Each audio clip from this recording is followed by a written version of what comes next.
If you could make dinner for Jesus, what would you make him? You're like, what? What would you, if Jesus was coming to your house for dinner tonight, what would you feed him for dinner? Oh my goodness. That's what we're going to be talking about, is Jesus visiting your home. We're doing this episode or series right now called Beginning with Jesus. And as we look in this series, specifically this episode today, we're looking at Jesus coming to Peter's house. Now, this is interesting because if you read in Luke 4, verses 38 to 42, you'll see that Jesus is in Capernaum, or Capernaum, however you want to say it, and he's at a synagogue. He's teaching there, and then he decides to walk to Peter's house. Now, there's this really cool video that I found, and you're going to see the distance here from Peter's house to the synagogue. It's really fascinating because it's not a long stroll. In fact, as you see this video, you'll see that Peter's house was literally maybe 50 feet away. And then as you see this video, you're going to see the guy who's doing it. He's this like super intelligent New Testament professor.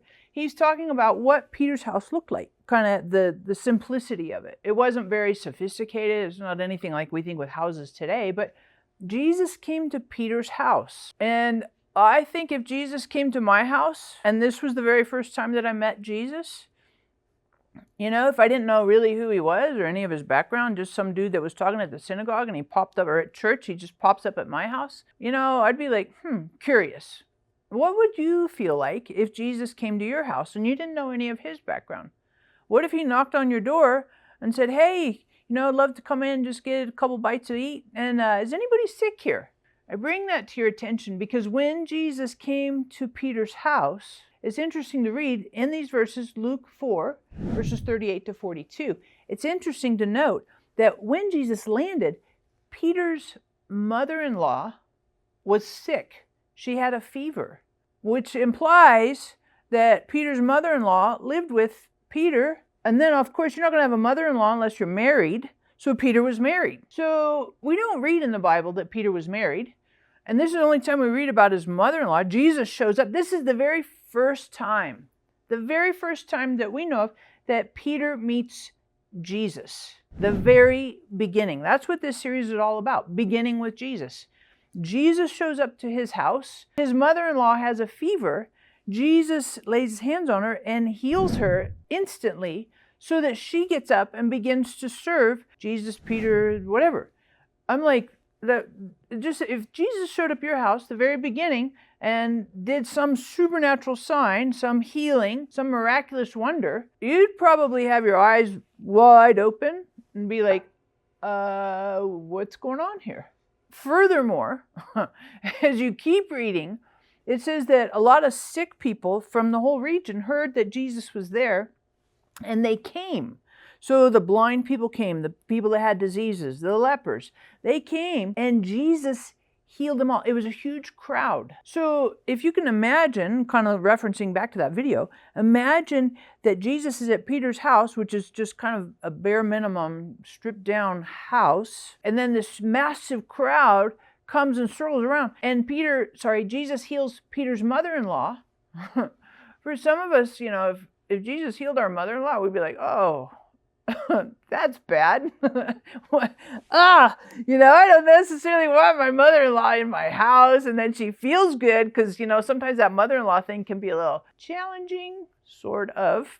Yes and amen. But I just think this is an amazing introduction between Jesus and Peter. Jesus heals his mother-in-law, and then his house gets overrun. His area where he lives gets overrun with all these sick people in the evening, and Jesus heals all these sick people. Well, if you've ever had a large group of people come to your house, and when I say large group, here this is going to be at least probably 50, 100, 200 people coming around Peter's house, and it's nothing opulent. I mean, it's just a basic minimum.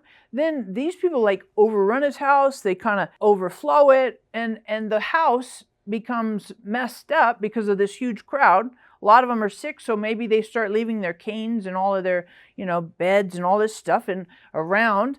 So now the mother-in-law is healed. The house has been overrun with all these sick people who are now well. Maybe they take their crutches home with them. I don't know. Stop. Wait a second. We're doing our joke break. You got to have a joke break, right? because that's what we do. Kind of one of those, like, McDonald's arches, golden arches. Well, this is Sarah's corny joke break. So here's something to think about. If you're going to be investing money, and we're thinking about fish and fishermen, because that's what this series is about, the fishermen who followed Jesus in their beginning, if you're going to invest money, where would fish keep their money?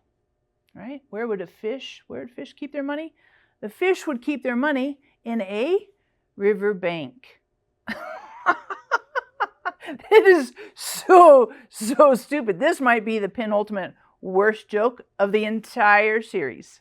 Oh my goodness. Bad jokes, plethora of bad jokes that you hear on this channel. Now back to the teaching. But this is the very first time that Jesus meets Peter, Peter meets Jesus, and it's a very eye-opening experience. It's a shocker. It's a shocker. And I think in some respects, Jesus comes in and turns the apple cart upside down for Peter's home life, where he lives. His mother-in-law gets healed, his house gets overrun, and this is a very distinct, I think, a milestone turning point in Peter's life, because up to this point, he just did regular daily fisherman stuff. That's what he was. He was a fisherman. And comes home, he's got his mother-in-law. Maybe it was a nice relationship, maybe not.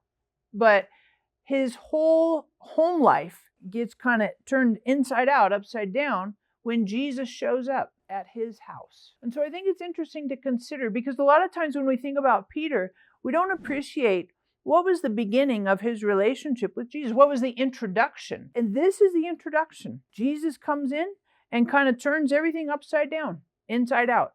And now this is a shocking experience for Peter. But is this all? Is this the end all be all? Or does something happen after this? Does Jesus show up a second time in Peter's life? And that's the question we're going to answer next week. What happens when Jesus begins? But then what happens if he shows up a second time? So when we think about Jesus visiting Peter's house, and then what happens after that, that's what I want you to watch for next week. Because next week, we're going to be talking about part B of Beginning with Jesus.